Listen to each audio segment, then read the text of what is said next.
Dans ce vidéo, on va faire des exercices sur les matrices, particulièrement les matrices triangulaires. Donc, tout d'abord, j'ai commencé par importer les bibliothèques NumPy, donc import NumPy as NP. On commence par le premier exercice, écrit une fonction qui permet de lire une matrice A de dimension n. C'est-à-dire, on va créer une fonction qui s'appelle matrice et qui nous permet de lire une matrice A carré de dimension n. Donc, je vais mettre def matrice, donc elle prend pas le paramètre. Ensuite, je vais définir une variable n, ça va être la dimension de la matrice A, donc int input n égale, c'est-à-dire, en fait, à chaque fois, on va exécuter la fonction matrice, donc elle va demander c'est quoi la dimension de la matrice A. Donc, c'est-à-dire, c'est une fonction générale pour saisir une matrice. Donc, parfois, on peut saisir une matrice de dimension 2, de dimension 3, de dimension 4. C'est à nous de choisir après. Ensuite, je vais créer une matrice qui contient 0 de dimension n. Donc, np.0 de dimension n. Et maintenant, je vais changer les éléments de la matrice A. Donc, for i in range n, c'est-à-dire i, c'est pour les lignes. Donc, on va commencer par la première ligne, ensuite la deuxième ligne, ensuite la troisième ligne. For j in range b, bien sûr n, puisque c'est une matrice carrée. Donc ici, qu'est-ce que j'ai fait? I égale à 0, c'est-à-dire je suis dans la première ligne. Maintenant, on va faire colonne par colonne, c'est-à-dire élément par élément. Donc, A, I, J. Par exemple, si I égale à 0, J égale à 0, c'est-à-dire A0, 0, c'est-à-dire le premier élément de la matrice. Première ligne, première colonne. Donc, int input A. Donc, je vais mettre 0. Je vais fermer ça, j'ouvre ça. 1.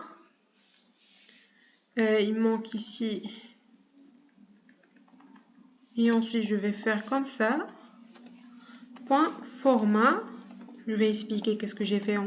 Donc, en fait, ici, c'est-à-dire, pourquoi on a mis int? C'est-à-dire, je veux soit un entier naturel. AIJ, soit un entier naturel. Pas réel, pas caché le caractère. Il faut qu'il soit un entier naturel. Input, c'est-à-dire, il va lire.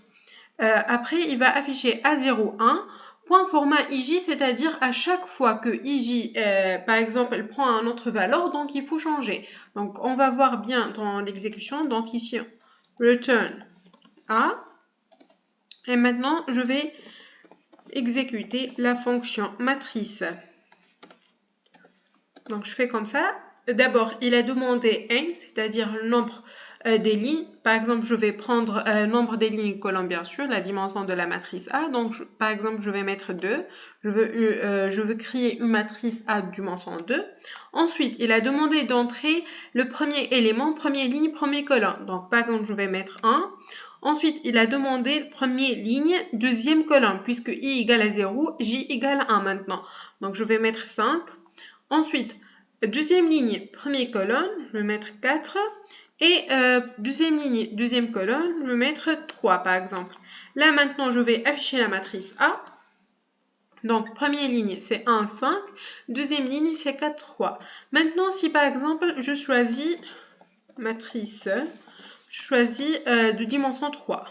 Donc, il va demander première ligne, première colonne. Donc, je vais entrer 8.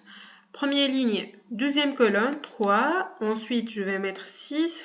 Première ligne, troisième colonne, et ainsi de suite. C'est à nous de mettre les valeurs de la matrice A. Donc, 4, 1, 3, 0, moins 1, 2. Et ensuite, je peux afficher la matrice A. Donc, on a créé une fonction qui nous permet de saisir une matrice. Donc, c'est à chaque fois, la fonction nous demande la dimension de la matrice et c'est à nous d'entrer les valeurs de la matrice A. On passe au deuxième exercice. Écris une fonction matrice triangle qui permet de saisir une matrice triangulaire inférieure. Donc, on va créer une fonction qui s'appelle matrice triangle et qui nous permet de saisir une matrice triangulaire inférieure. Donc, cette fois, on ne va pas saisir une matrice en général, mais il faut saisir une matrice triangulaire inférieure. Donc, c'est quoi une matrice triangulaire inférieure? C'est seulement si, quel que soit I inférieur à J, A et J égale à 0. C'est-à-dire, à partir de les valeurs après le diagonal, ils sont égales à 0. Par exemple, ici, le premier ligne, premier colonne, donc c'est le diagonal, mais juste après, il faut 0, 0. Deuxième ligne, par exemple, la première colonne, différent de 0, le diagonal peut être 0, et après, il faut qu'il soit 0. Donc, dès que I est strictement inférieur à J, il faut que A et J soient égales à 0. Donc, ici, je vais mettre def, matrice triangle inférieur, deux points. Donc, je vais mettre n égale à int input. Comme ça, c'est-à-dire, chaque fois, elle nous demande la dimension de la matrice. Input n égale. Ensuite, je vais créer une matrice np.0 qui contient tous les zéros de dimension n. Maintenant, for i in branch de n, je vais parcourir ligne par ligne. En fait, ici, puisque la matrice déjà, elle contient des zéros, donc il ne faut pas toucher les zéros qui sont ici, qui sont après le diagonal, qui est lorsque i est strictement inférieur à j. Il faut juste changer les valeurs qui sont lorsque i supérieur ou égal à j. Donc c'est pour ça on va commencer for j in range i plus 1. C'est-à-dire quoi ici? Par exemple, i égale à 0. Donc, je vais écrire ici, en fait, pour expliquer. I égale à 0. Si je veux mettre for j in range i plus 1, deux points, print j. Donc, qu'est-ce qu'il va afficher? J égale à 0. C'est-à-dire, il faut que je change le premier valeur, première ligne. Ensuite, si i égale à 1, si je suis dans la première ligne, donc le j égale à 0 et j égale à 1, c'est-à-dire on va changer le premier valeur, c'est-à-dire la deuxième ligne puisque i égale à 1 et j égale à 0, c'est-à-dire deuxième ligne, première colonne, je le change. Après, première ligne, deuxième colonne, je le change. Et je passe à l'autre ligne, donc je change pas cette valeur, il va rester 0 puisque j'ai défini la matrice A égale à 0. Donc, je viens ici, je vais mettre A I virgule J égale à int input. Donc, A 0 1 point format I virgule 0 J. Ensuite, return A. Je l'exécute. Donc ici, je viens, je vais effacer ça. Je vais mettre A égale, je vais appliquer notre fonction triangle inf. Donc, je vais choisir la dimension 3, comme ça on voit bien, et je vais essayer de saisir cette matrice. Donc, le premier ligne, première colonne, c'est 2. Ensuite, il a demandé la première ligne, la deuxième ligne, première colonne. Donc, il n'a pas fini toute la ligne, toute la première ligne. Pourquoi? Parce qu'il faut qu'il soit 0 et on ne va pas changer, puisqu'on veut créer une matrice triangulaire inférieure. Donc, il a passé directement à la première ligne, première colonne, donc je vais mettre 1. Ensuite, première ligne, deuxième colonne, c'est-à-dire je suis là, donc c'est 4. Ensuite, il a passé à la troisième ligne, donc il n'a pas fini ça, puisqu'il faut qu'il soit 0, puisqu'on a passé le diagonal. Donc, deuxième ligne, première colonne, A2, 0, c'est-à-dire je vais mettre 7. Ensuite, je mets 2 et ensuite 3. Maintenant, je vais afficher la matrice A. Donc, c'est bien celui-là. 2, 0, 0, 1, 4, 0, c'est 2, 3. On passe au troisième exercice. Écris une fonction matrice triangle qui permet de saisir une matrice triangulaire supérieure. Donc ici, en fait, il manque supérieur. peux l'ajouter. C'est bon. Donc, on va créer une fonction qui s'appelle matrice triangle supérieure qui permet de saisir une matrice triangulaire supérieure. Donc, une matrice triangulaire supérieure, si et seulement si, quel que soit I strictement supérieur à J, donc cette fois, il faut que le I strictement supérieur à J, a IJ égale à 0. Donc, il faut que le I soit plus grand que J. Donc, comme vous voyez dans cet exemple. Donc, pour définir la fonction, on met def, le nom de la fonction, matrice, triangle, sup. Donc, la même chose, n égale à int, input, n égale à. Ensuite, je vais créer une matrice qui contient les zéros de dimension n. For i in range de n, donc je vais parcourir ligne par ligne, mais pas toutes les colonnes. Donc, par exemple, la première ligne, je vais parcourir toutes les colonnes. Ensuite, la deuxième ligne, je vais parcourir à partir de la deuxième colonne.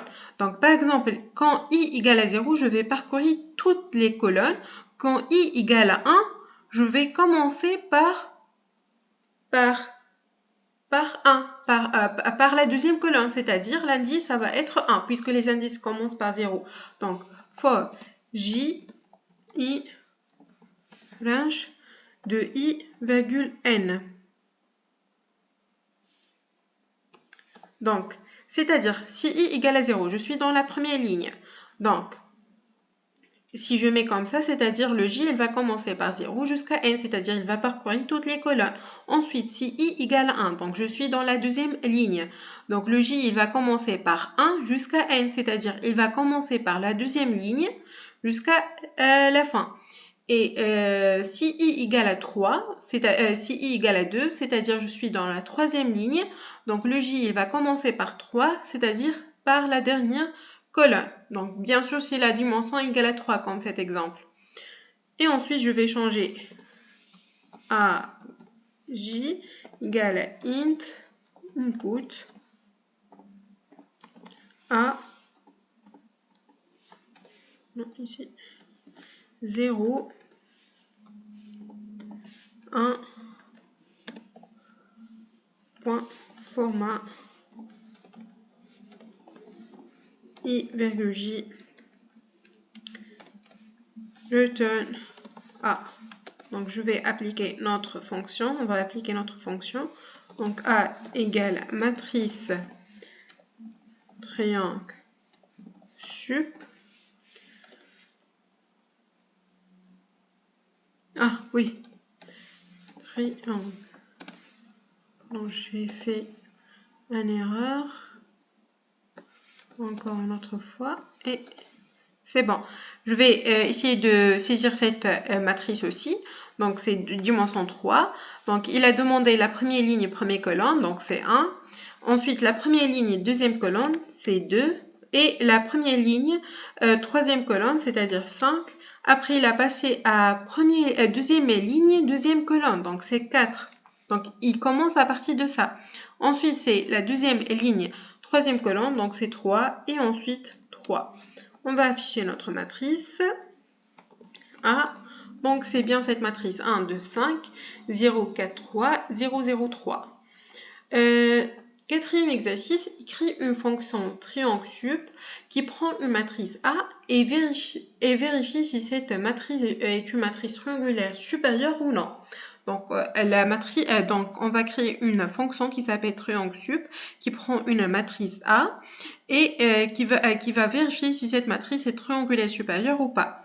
Donc, on commence par def, le nom de la fonction, triangle sup. Donc, la fonction, elle va prendre une matrice. Donc, d'abord, on va définir une variable qui s'appelle triangle sup et on va le mettre true. Donc, on va supposer que la matrice A est une matrice triangulaire supérieure. Et après, on va voir des conditions. Donc, si les conditions ils sont vraies, donc la matrice n'est pas triangulaire supérieure. Donc, vous voyez après. Et je vais définir n égale à np.shape de A, 0. Ensuite, je vais parcourir par ligne, bien sûr, in range de n. Et ensuite, en fait, pour avoir une matrice triangulaire supérieure, on revient là. Donc, il faut que, quel que soit i strictement supérieur à j, il faut que aij soit égal à 0. Donc, moi, je vais parcourir ligne par ligne. Et ensuite, les colonnes, on va le parcourir. La première colonne, la deuxième colonne, donc jusqu'à le diagonal. C'est-à-dire, en fait, on va voir ces valeurs-là, ces trois valeurs-là. Je parle ici dans cet exemple, c'est-à-dire quand n égale à 3. Ces trois valeurs-là, s'ils sont égales à 0 ou pas. S'il y a une valeur de ces trois qui est différent de 0, donc c'est-à-dire notre matrice n'est pas triangulaire supérieure. C'est-à-dire, on va regarder les valeurs qui sont au-dessous de diagonale. Est-ce qu'il y a une valeur qui est au moins une valeur qui est différente de 0, donc la matrice n'est pas triangulaire supérieure. Donc, for i range, donc je vais parcourir ligne par ligne, et les colonnes, je vais parcourir la première colonne bien sûr, la deuxième colonne, et c'est tout, si n égale à 3. C'est-à-dire, par exemple, pour la première colonne, je ne vais pas parcourir les colonnes. Pourquoi? Parce que le premier ligne et première colonne, c'est de diagonale. Donc, même s'il est différent de 0, ça n'a rien à voir avec triangulaire supérieur ou non. Après, je passe deuxième ligne. Donc, il faut voir la première colonne, c'est-à-dire deuxième ligne, première colonne. Et si je passe à la troisième ligne, il faut voir la première colonne et la deuxième colonne. Donc, ici, pour les colonnes, toujours, en fait, si je suis dans la deuxième ligne, je regarde la première colonne. C'est-à-dire, quand i égale à 1, il faut j soit égal à 0. Et quand i égale à 2, il faut que j soit 0 et 1. Donc, toujours le j commence par 0 et il arrête en i-1. Donc, c'est pour ça que je vais mettre for j in range de i. Parce que si je mets comme ça for j in range de i, donc j, il va commencer par 0 jusqu'à i-1. Donc, je peux mettre ici, par exemple, i égale à 0. For j in range de i, de point, print j. Donc, il ne va rien afficher parce qu'il n'y a pas le j, il ne va rien prendre. C'est le cas de la première ligne. Donc, ici, on s'en fout de la première valeur parce que c'est dans le diagonal. Par contre, si je suis dans la deuxième ligne, c'est-à-dire i égale 1, donc le j égale à 0, c'est-à-dire on va regarder la première colonne. Et si on est dans la troisième ligne, c'est-à-dire i égale à 2, donc il faut regarder la première colonne et la deuxième colonne, puisque j égale à 0, c'est-à-dire première colonne, j égale à 1, c'est-à-dire la deuxième colonne. Donc il faut regarder ces deux valeurs. Donc si je trouve un des valeurs là qui est différent de 0, au moins une seule valeur, donc la matrice n'est pas triangulaire supérieure. Sinon, s'ils sont tous égaux à 0, donc la matrice est triangulaire supérieure. Donc j'efface ça. Et je reviens ici. Donc, if a, i, j est différent de 0, s'il y a une valeur qui est différente de 0, c'est-à-dire triangle sup égale false. Donc, au début, j'ai supposé que notre matrice est triangulaire supérieure, mais si je trouve au moins une valeur qui est différente de 0, donc la matrice n'est plus triangulaire supérieure. Ici, je vais mettre return triangle sup. Donc, pour appliquer notre fonction, donc, je vais saisir une matrice A à partir de la première fonction, c'est-à-dire je vais appliquer cette fonction matrice. Donc, je reviens ici, je mets A égale à matrice. Je vais choisir la dimension 3. Après, 1, 2, 5, 3, 4, 2, 9, 8. Je vais mettre n'importe quoi. Je vais afficher la matrice A. Donc, c'est bien la matrice A n'est pas triangulaire supérieure. Donc, normalement, la fonction, elle va renvoyer false. Donc, je vais appliquer notre fonction triangle sup sur notre matrice A. Donc, false, c'est-à-dire elle n'est pas triangulaire supérieure. Bah oui. Et maintenant, je vais créer une matrice triangulaire inférieure à partir de, je pense, deuxième exercice, oui. Donc, je vais appliquer cette fonction matrice triangulaire inférieure. matrice triangulaire inférieure, matrice, donc j'ai fait une erreur, donc je vais choisir la dimension 3, mettre 1, 2, 6, 2, 8, 4, et je vais afficher la matrice A. Donc la matrice A, et c'est bien une matrice triangulaire inférieure, donc normalement si j'applique la fonction triangulaire supérieure, il va afficher false, parce que c'est pas une matrice triangulaire supérieure. Sur notre matrice, donc il est affiché false. Maintenant, je vais créer une fonction, une matrice triangulaire supérieure. Donc on va utiliser notre fonction matrice triangle sup. Donc je vais choisir la dimension 3, 4, 5, 3, 1, 2, 8. Je vais afficher notre matrice A. Donc A, et c'est bien une matrice triangulaire supérieure. Donc normalement, si j'applique la fonction triangle sup sur notre matrice, elle va renvoyer true. Et c'est bon. On passe au cinquième exercice. Donc, écrit une fonction triangle inférieur qui prend une matrice A et qui vérifie si c'est une matrice triangulaire inférieure ou non. Donc, on va faire la même chose, mais il faut que la fonction, elle renvoie si notre matrice est triangulaire inférieure ou pas. Donc, def triangle inférieur, on va prendre une matrice A. Donc, d'abord, on va créer une variable triangle inf. On va supposer que notre matrice, elle est triangulaire inférieure. Et une variable n, np.shape, la dimension, c'est-à-dire de A. On va parcourir les lignes for i range n. Et maintenant, pour les colonnes, donc on revient ici, triangulaire inférieur. Donc, triangulaire inférieur, donc je suis dans la première ligne. Je ne vais pas voir la première ligne, première colonne, parce que c'est dans le diagonale, mais il faut voir à partir de la deuxième colonne et la troisième colonne. C'est-à-dire, il faut voir ces trois nombres. S'il y a un élément qui est différent de 0, c'est-à-dire la matrice n'est pas triangulaire inférieure. Et c'est bon, donc c'est ce qu'on va faire. Donc for j, c'est-à-dire si i égale à 0, il faut que j soit égal à 1. On revient ici. Si i égale à 0, c'est-à-dire je suis dans la première ligne, donc il faut que j soit égal à 1, parce que je vais commencer par la première colonne. Donc il faut que j soit égal à 1, c'est-à-dire for j et range i plus 1, jusqu'à la fin.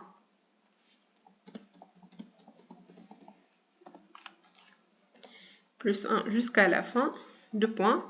Et par exemple, si je suis dans la deuxième ligne, c'est-à-dire i égale à 1, donc on va regarder la troisième colonne, c'est-à-dire j égale à 2, c'est-à-dire, puisque i égale à 1, donc il faut que j commence par i plus 1. Donc ça, c'est juste pour comprendre pourquoi for j range i plus 1 jusqu'à n. Et maintenant, if a i, j différent de 0, c'est-à-dire si je trouve un valeur qui est différent de 0 entre ces trois valeurs, si la dimension égale à 3, je répète, donc la variable triangle inf égale à false, c'est-à-dire notre matrice n'est pas triangulaire inférieure, et return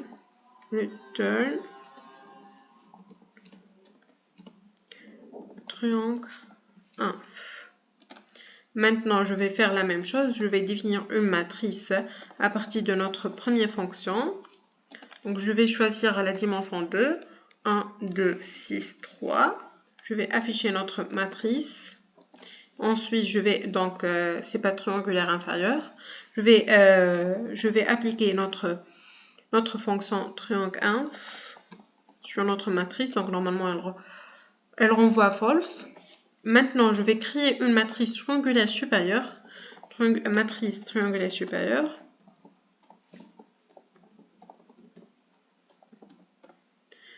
Une matrice triangulaire supérieure. D'accord.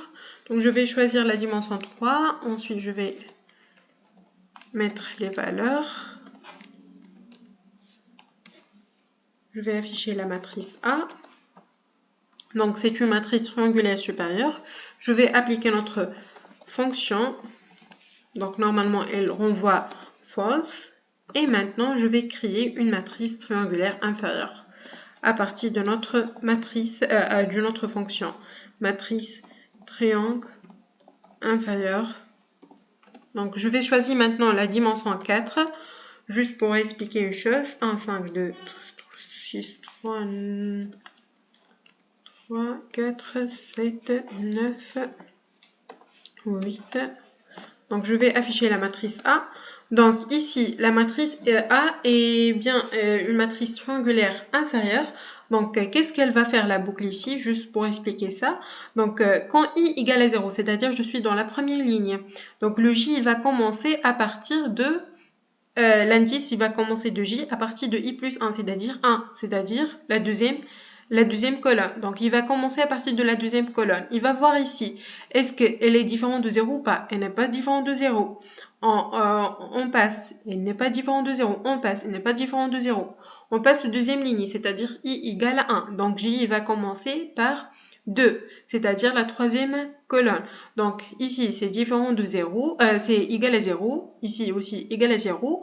On passe à I égale à 2, donc J égale à 3. Donc, on regarde cette valeur, elle est égale à 0. Donc, c'est une matrice triangulaire inférieure. Parce que si je passe à la dernière ligne, c'est-à-dire I égale à 0, 1, 2, 3, donc J égale à 4, il n'y a pas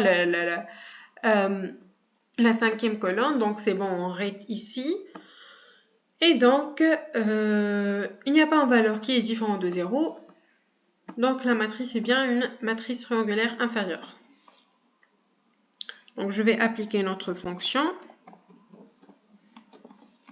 Donc, il renvoie true, c'est-à-dire est une matrice triangulaire inférieure. Par contre, si par exemple, je prends cet exemple, donc c'est une matrice triangulaire supérieure. Si j'applique notre fonction triangulaire inférieure, donc on va regarder si c'est une matrice triangulaire inférieure ou pas. Donc, qu'est-ce qu'elle va faire la fonction? Quand je suis dans la ligne, la première ligne, c'est-à-dire I égale à 0, donc J il va commencer par 1, c'est-à-dire la deuxième colonne, il va trouver 5, déjà il est différent de 0, donc déjà la variable triangle inf, elle va prendre la valeur false, donc déjà la fonction elle va renvoyer false. On s'arrête ici pour aujourd'hui et on se voit dans une autre vidéo. Merci.